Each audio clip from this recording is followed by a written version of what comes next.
رب صل وسلم دائما ابدا على حبيبي.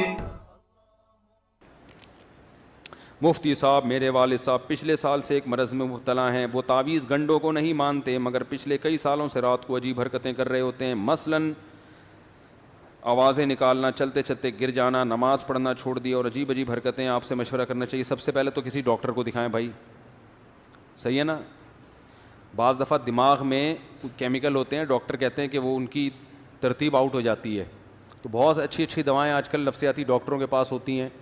وہ تمام جو کیمیکل ہیں نا ان کو بیلنس کر دیتے ہیں. وہ ایسے بہت سے اچھے ڈاکٹر ہیں. تو ڈاکٹر کو بتائیں کیا پرابلم. عام آدمی نفسیاتی ڈاکٹر کے پاس ذرا سے مسئلے لے کے نہیں جائے، کیونکہ اس میں ڈر ہوتا ہے وہ نفسیاتی بن کے نہ واپس آ جائے کہیں. تو نارمل زندگی گزاریں. لیکن اگر واقعی ایسا ہو رہا ہے، گر رہے ہیں چلتے چلتے، آوازیں نکالنا شروع کر دیتے ہیں، تو اس کا مطلب کوئی مسئلہ ہے. تو ایسے موقع پہ کسی ڈاکٹر کو دکھانا چاہیے، علاج کرنا چاہیے. اور اس دوران اگر بالفرض جن چڑیل بھوت کا کیس ہوا، جو کہ ہوتا نہیں ہے، یہ علامتیں بھی جن چڑیل بھوت والی نہیں ہیں، پھر بھی ہے، تو وہ تو ویسے ہی ہر مسلمان کو سورہ فلق سورہ ناس پڑھ کے دم کرنا چاہیے. تو ان کے بچوں کو چاہیے سورہ فلق سورہ ناس پانی پہ دم کر کے چھینٹے ماریں ان کے اوپر، یا پھونک ماریں، آیت الکرسی پڑھیں. وہ آیات قرآن کی جن کا رقیہ سے تعلق ہے وہ پڑھیں گے تو انشاءاللہ فائدہ ہوگا. پھر بھی فائدہ نہیں ہوا تو صبر کریں، کیونکہ یہ دنیا میں آپ کی ہر خواہش پوری نہیں ہوتی. عاملوں کے پاس بولو بھائی نہ جائیں. ایک مرض ٹھیک ہوگا دوسروں کو بھی لگے گا. جس گھر میں اس طرح کوئی جن چڑیل بھوت ہے نا اور وہ تعویذ گنڈے نہیں کر رہے، تو سمجھ لو کوئی نہ کوئی گھر میں کر رہا ہے. جیسے مجھے ایک صاحب کہنے لگے یار انہیں تو اتنی احتیاطیں کی پھر بھی ان کو کرونا ہو گیا. میں کہتا ہوں اس نے کی ہے، اس کے ساتھ اٹھنے بیٹھنے والے نے نہیں کی ہوگی. کرونا خود سے نہیں لگتا، کہیں نہ کہیں سے موو کر کے بولو نا آتا ہے. تو یہ بات ہی فضول ہے کہ وہ تو اتنی احتیاط کر رہا تھا کہاں سے لگ گیا. بھائی اس نے ہو سکتا ہے کہ اس کی بیوی نے نہ کی ہو، اس کے بچوں نے نہ کی ہو، بچہ باہر جا کے لوگوں سے مل ملا کے آیا ہو، تو کہیں نہ کہیں سے. تو اسی طرح جن چڑیل بھوت اگر گھر میں آ رہے ہیں نا، آپ اگر تعویذ گنڈے نہیں کرتے تو سمجھ لو کہ آپ کے ساتھ اٹھنے بیٹھنے والوں میں کوئی تعویذ گنڈے کرنے کا قائل ہے. وہ مانتا ہے ان چیزوں کو، وہاں سے جن چڑیل بھوت اس کے کندھے پہ پاؤں رکھ کے آپ کی جیب میں داخل ہو رہے ہیں. سمجھ رہے ہو؟ تو گھر کو ان چیزوں سے، جن چڑیل بھوت کی باتوں سے پاک کر دو. انگریزوں پہ جنات کا ریشو بہت کم ہے، مسلمانوں پہ جنات کا ریشو بولو بھائی زیادہ. حالانکہ وہ کافر ہیں، وہ تو غسل جنابت بھی نہیں کرتے، ان پہ زیادہ آنے چاہیے نا. کیا ہو گیا بھائی؟ ان پہ کم ہے ٹھیک ہے، ہم پہ کیا ہے؟ زیادہ. اس لیے کہ جن کی دکان وہاں چلتی ہے جہاں جن کو لوگ زیادہ لفٹ کراتے ہیں. جن کو پتہ ہے میری مارکیٹ یہاں زیادہ چلے گی، ان کو پتہ ہے گورا لفٹ نہیں کرائے گا، وہ ڈاکٹر کے پاس جائے گا تو وہاں زیادہ ان کی مارکیٹیں چلتی آتے ہیں. انگریزوں پہ بھی جنات آتے ہیں لیکن ریشو بہت کم ہے. اور دیکھنا ان پہ بھی جو آ رہے ہوں گے نا، ان کے کسی پادری سے تعلقات ہوں گے، پادری نے ان کو وہمی بنا دیا ہوگا. لیکن پھر بھی جن ہوتے بھی ہیں بہت کم. زیادہ تر انہی لوگوں پہ ہوتے ہیں جو ہر وقت بیٹھ کے جن چڑیل بھوت کی باتیں کر رہے ہوتے ہیں اور جن کو بھگانے کی کوششوں میں لگے ہوئے ہوتے ہیں. اللہ کا شکر ہم جن کو لفٹ ہی نہیں کراتے ہیں. ہم کہتے ہیں آؤ یار بھی سلام دعا کرو، نہیں آیا ٹھیک ہے. میں تو عاملوں سے کہتا ہوں یار ہم پہ بھی 2-4 چڑیلیں بھیج دو، تم اتنے فنڈر ہو. عامل لوگ نہیں بھیجتے. پھر پتہ ہے کیا کہتے ہیں؟ اس نے کچھ حصار کھینچے ہوئے ہیں. اور بھائی ہم نے کچھ بھی نہیں کھینچا ہوا نہ حصار. ہم تو، ہماری مثال تو اس تالاب کی طرح ہے جو ابھی آپ کو میں نے دی تھی ٹھیک ہے.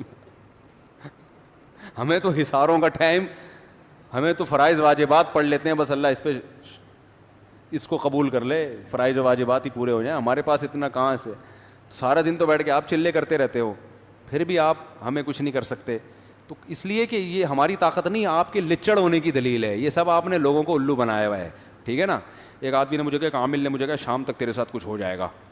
کہہ رہا میں ڈر رہا ہوں. میں نے کہا تو ڈر رہا ہے نا اس وجہ سے ہو جائے گا. کہہ رہا پھر میں کیا کروں؟ میں نے کہا اس عامل کو فون کر، تیرے باپ میں جتنی طاقت اور تیرے پاس جتنے چڑیل بھوت جنات ہیں نا، شام 6 بجے بھیج دے، میں انتظار میں ہوں. وہ پھر بھی ڈر رہا تھا. کہہ رہے یار پھر تو ایسا نہ ہو ڈبل جن آ جائیں.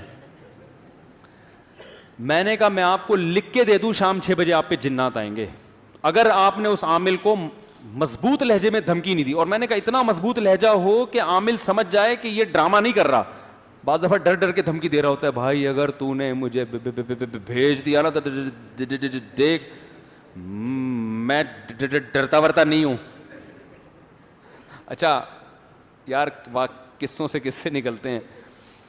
میں نے 10 سال پہلے یہاں آتے ہی جن چڑیل بھوت کے خلاف بیانات شروع کر دیا, عاملوں کے خلاف نا. وہ واقعہ میں تفصیل سے سنا چکا ہوں, دوبارہ نہیں سناؤں گا. اب لوگ اس ڈیزائن میں اس قسم کے بیانات سننے کے عادی نہیں تھے. مجھے محلے کے بزرگوں نے کہا دیکھیں آپ عاملوں سے کھلی دشمنی لے رہے ہو, کھلے عام ان کو برا بلا کہہ رہے ہو, ایسا نہ ہو یہ جنات آ جائیں. میں نے کہا بھیجے نا, آئے نا, کہاں ہیں؟ تو اب باتیں میرے خلاف کہ بھائی یہ تو اچھا ہمارے مؤذن صاحب بیچارے نیک آدمی, وہ بھی ڈرنے لگے کہ یار مفتی صاحب کہیں مروا ہی نہ دیں ہم کو, کیونکہ گھر ہمارا ساتھ ساتھ ہے نا. ہم یار ڈنگ ابے بھیجو, ابے تعویذ دو, میں اپنی جیب میں رکھتا ہوں, لا دے تعویذ کر. میں یہ بتانے کے لیے لچڑ ہیں, کچھ بھی نہیں ان سے ہوتا, یہ صرف بے وقوفوں پہ ان کے زور چلتے ہیں. ایک دن کیا ہوا ہے, رات کے وقت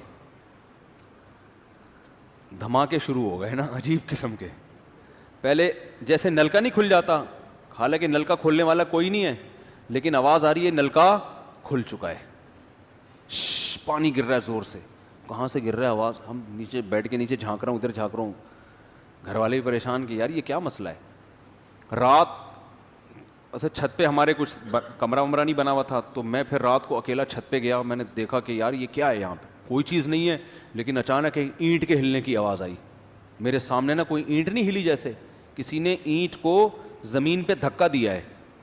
میں نے کہا یہ کہ میں خود پریشانی ہو کیا رہا ہے. اچھا خیر ہم نے اگنور کیا, ہم نے کہا ہو رہا ہوگا, ہر چیز جو کچھ دنیا میں ہو رہا ہے ہماری سمجھ میں آ رہا ہے.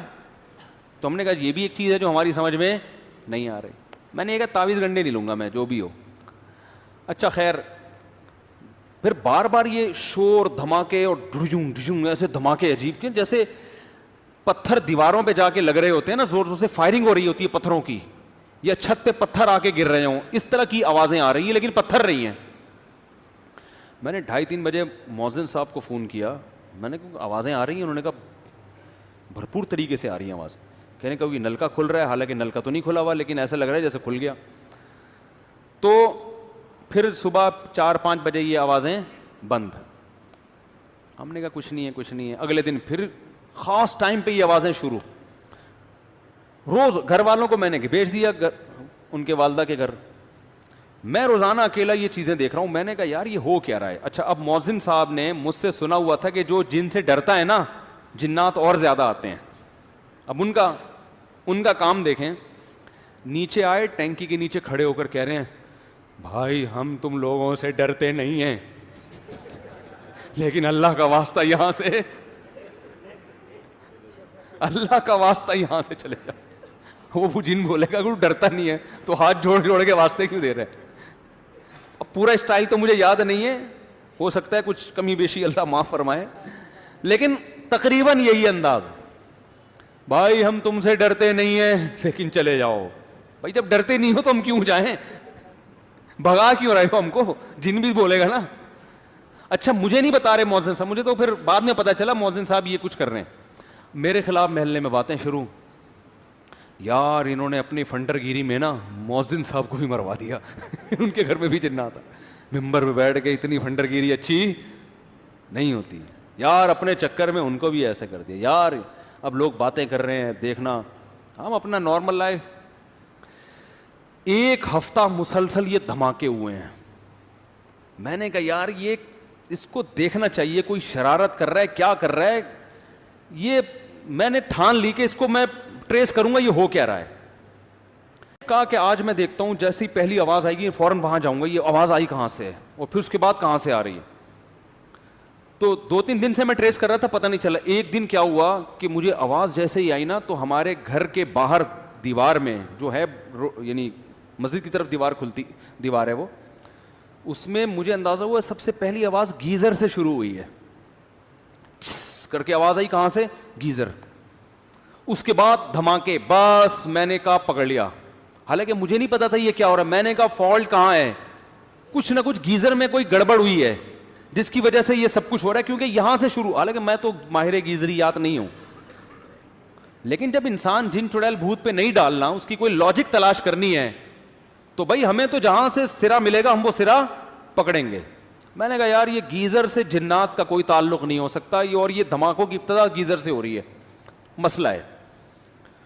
صبح مؤذن صاحب ملے, میں نے کہا مبارک ہو, میں نے الحمدللہ رات کو جن پکڑ لیا ہے, اور آج رات دوبارہ جن نہیں آئے گا, لیکن اس کی شرط یہ, اس نے کہا گیزر بند کر دینا. جن کو تکلیف ہو رہی ہے گیزر سے, اس کو گرمی زیادہ لگ رہی ہے, وہ ٹھنڈے ملکوں کا عادی ہے ٹھنڈک میں رہنے, گیزر کی وجہ سے وہ دھماکے کر رہے ہیں. میں نے کہا اچھا جی گیزر بند کر دیا, کوئی دھماکہ نہیں ہوا. اب مجھے نہیں اس کی سائنٹیفک لاجک پتہ یہ کیوں, لیکن سرا کہاں سے مل رہا, گیزر سے. تو مجھے نہیں پتا یہ دھماکوں کا گیزر سے کیا تعلق. خیر میں نے مسجد کے صدر کو بلایا, میں نے کہا یار یہ, انہوں نے پھر چیک کیا, پتہ چلا گیزر میں ایئر نکلنے کا کوئی راستہ ہے ہی نہیں. گیزر کا پانی جب کھولتا ہے تو ایئر بننے کے بعد وہ پائپوں میں جا رہی ہے, اور وہ جا رہی ہے ٹینکی میں. ٹینکی میں بڑے بڑے پتھر ہیں, ٹینکی جو ہے نا وہ ایئر ٹائٹ ہے, اس میں ہوا نکلنے کا راستہ نہیں ہے, جس کی وجہ سے اندر ایئر بنتی ہے. اور وہ جو اینٹیں ٹینکی کے اندر, ٹینکی صاف ہوئے عرصہ ہو گیا تھا بہت, اس میں اینٹیں پڑی ہوئی تھی, اتنا پریشر گیس کا بن رہا تھا کہ ٹینکی کا ڈھکن اوپر اٹھ کے دھڑام سے نیچے آگے گرتا, اور اندر اینٹیں ہل ہل کے دیواروں پہ لگتی. اب ہمارے اپنی 8ویں کلاس کی سائنس یاد آنا شروع ہو گئی کہ پانی جو ہے نا بہترین کنڈکٹر ہے, ساؤنڈ کے لیے بھی اور کرنٹ کے لیے بھی. وہ پرانے زمانے کی ایکویشن ہمیں یاد آ گئی. تو ہم نے کہا اس کا مطلب ہے اندر جو ساؤنڈ پیدا ہو رہا ہے وہ نلکوں کے ذریعے مؤذن صاحب کے کچن تک پہنچ رہا ہے. بھائی پانی اس ساؤنڈ کو پہنچا رہا ہے نا. بھائی سوئمنگ پول میں آپ بات کرو, اگلے کو بہت تیز سنائی دیتی ہے اگر وہ بھی اندر ہو پانی کے, ٹھیک ہے نا. تو یہاں سے وہاں, اور پتھر, وہ میں نے کہا بھائی, اور اتنے زور زور کے دھماکے, وہ تو شوگر ہے پھٹی نہیں ٹینکی. تو پھر وہ ایئر ویئر نکالی تو وہ دھماکے ختم ہو گئے. تو وہ یہ سنا رہا تھا کہ جب آپ عامل کو فون کریں نا تو یہ لہجہ نہیں ہونا چاہیے جو ہمارے مؤذن صاحب کا, کہ میں تمہارے جنات سے ڈرتا نہیں ہوں, بھیجنا نہیں, بھیجنا نہیں, جنات ونات بھیجنا نہیں, تم نے 6 بجے کا وعدہ کیا ہے نا, بھیجنا نہیں, کیونکہ میں ڈرتا ورتا نہیں ہوں. اس سے سمجھ جائے گا کہ ڈر رہا ہے تبھی تو کہہ رہا ہے. تو میں نے کہا اس کو بولو عامل کو, اس نے بڑی سخت دھمکی لگا دی تھی کہ اس کو بولو تیرے باپ میں دم ہے نا. ابیوز لینگویج تو استعمال کرنی پڑتی ہے نا. اب یہ تھوڑی کہ آپ سے گزارش ہے کہ آپ یہ نہیں بھیجیے گا. میں نے کہا یہ زمان میں ان کو بولو بھائی تیرے پاس جتنے جنات ہیں, جو تو نے فلیتے پلیتے قبروں سے نکالے ہوئے ہیں, سارے استعمال کر کے 6 بجے بھیج, میں انتظار کر رہا ہوں. اور میں نے کہا ایک پارسل اپنی طرف سے کر دو, اور کیا میں نے جو 7 بجے تیرے لیے چڑیلوں کا انتظام کیا ہوا ہے نا وہ تو افورڈ نہیں کر سکتا. یہ لوگ ڈرتے ہیں جنات سے. میں نے کہا آپ نے تو کوئی چڑیل نہیں کہ وہ ڈر جائے گا اس سے. تو واقعی ایسا ہوا. یہ تو خیر چڑیلوں میں نے اپنی طرف سے لگا دیا. 6 بجے یہ ہوا, اس نے کہا مجھے کچھ بھی نہیں ہوا الحمدللہ. میں نے کہا اگر یہ دھمکی نہ لگاتے نا تو کچھ آپ کو ہو جائے. یہ نفسیاتی اثر ہوتا ہے نا انسان پہ, جو چیز نہیں ہوتی نظر آنا شروع ہو جاتی ہے. تو اس لیے ان خاتون سے گزارش ہے کہ آپ اپنے والد صاحب کو بس سورہ فلق سورہ ناس پڑھ کے دم کریں, اور بس اتنا کافی ہے. مفتی طارق مسعود صاحب کے بیانات سننے کے لیے youtube.com/مفتی طارق مسعود کو سبسکرائب کریں.